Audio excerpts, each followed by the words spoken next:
Hey guys, and welcome to Muni Mayhem. Oh. Hey, what is going on, guys, and welcome into another The Next Big Thing video discussing about Star Versus. I've heard the news about the petition reaching nearly 100,000 signatures, which is insane. And this really just shows how much of Star Versus felt incomplete and left fans with many questions still unanswered. But you know what? Today we are going to be instead covering over the many questions that were solved. I'm trying to look at the glass half full. What can I say?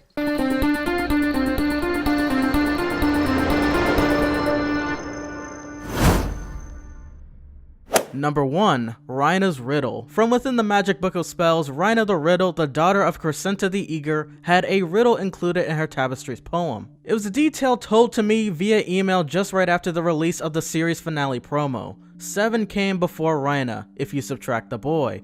Add 4 more reigns to her domain, and then what gets destroyed. I had included that small detail inside of my Rhina and Selena Book of Spells overview, and now it all makes sense. Exactly 4 more reigns is Moon Butterfly, and since Eclipses technically had given the wand back into the hands of Moon before Mina's betrayal, Moon was the one in authority. So during her reign, what happens? Welp, the magic itself is later on destroyed, and to really put the nail in the coffin, Star even says these exact words. I'm gonna destroy the magic.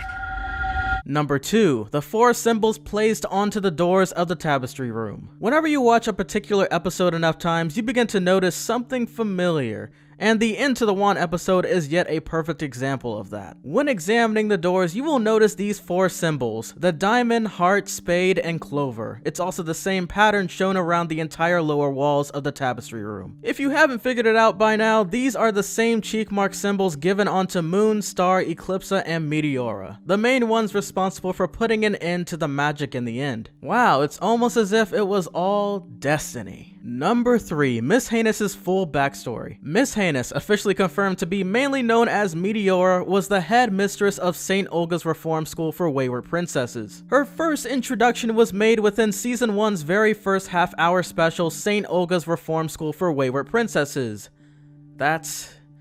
That is the actual title. Ever since her reveal for having clover symbols on her cheeks, many others had already theorized of the incredibly huge possibility of her being one of the relatives of the butterfly family tree. And her consistent reappearances within the show only gave fans expectations for her becoming an even more intimidating threat to Muni besides just Marco himself. They even went as far as showing that she was intentionally keeping princesses at her academy captive in order to steal their youth for her very own. And when the time finally came for her reveal and being the actual descendant of the true butterflies, all of heck breaks loose for everyone, including her longtime assistant Gemini. It was a reveal that had a great build-up and was something worth waiting for until Season 3. Because of her, the season ended with an incredible fight scene and a cliffhanger that left everyone coming back for more in Season 4. Number 4. The Magical High Commission's secrets. Where do we even begin? The Magical High Commission, the magical leaders in protection of Muni, and the people responsible for upkeeping the many elements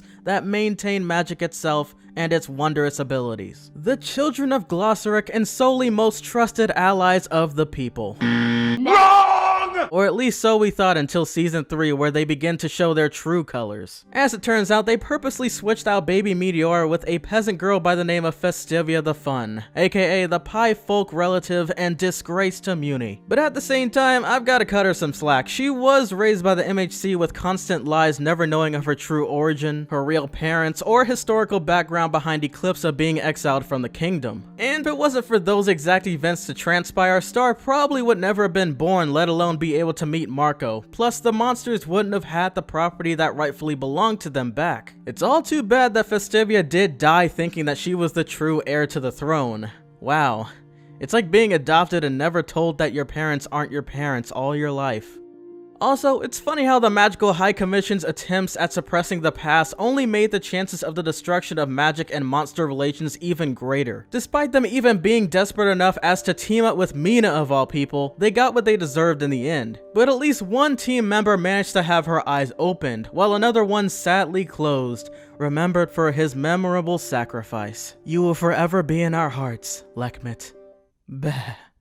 Oh god, that was a horrible goat impression. Number 5, Eclipses History. Who would have known that the daughter of a psychopathic monster killing machine would actually turn out to be the exact polar opposite of that? Celeria took land from monsters and drove them out. Eclipsa, over 300 years later, restores the monsters' properties back into their own possession. Celeria wars on a practical genocide on all monsters. Eclipsa protects them, feeds them, and even so much as marries the king of monsters himself, Globgor. The only main comparison between her and her mother is simply that they both seem to have the tendency to use some pretty dark spells that can cause a massive wave of destruction. And even so, it was something that Eclipsa later on confesses into feeling guilty about. Her entire life had always been a runaround, and she expresses in her chapter that she uses certain spells in order to just get the job done. Especially when virtually next to almost no one both before her crystallization and afterwards was willing to give her help during her reign. And boy, I'm telling you, Star must have been a godsend to her, because she would have been screwed twice. The overlords of magic wouldn't even dare to try and support her. They tried their best in faking a dangerous scene during her coronation for Corrin's sake instead. But the main thing was that it was an intense relief to get confirmation on which side of the leaf she was on, because this lady was dubbed as the Queen of Darkness and nothing more, and misjudged by an entire kingdom for centuries. Number 6, the Blood Moon's Effect. A rushed element within the show in my opinion, considering how it was hinted throughout the series for over 3 seasons before officially being taken into account by Marco and Star. Oh yeah, and Tom of course, because apparently he forgot about it too. It was something that had ended in the half-hour special in the final season. It turned out to be one of the most dragged,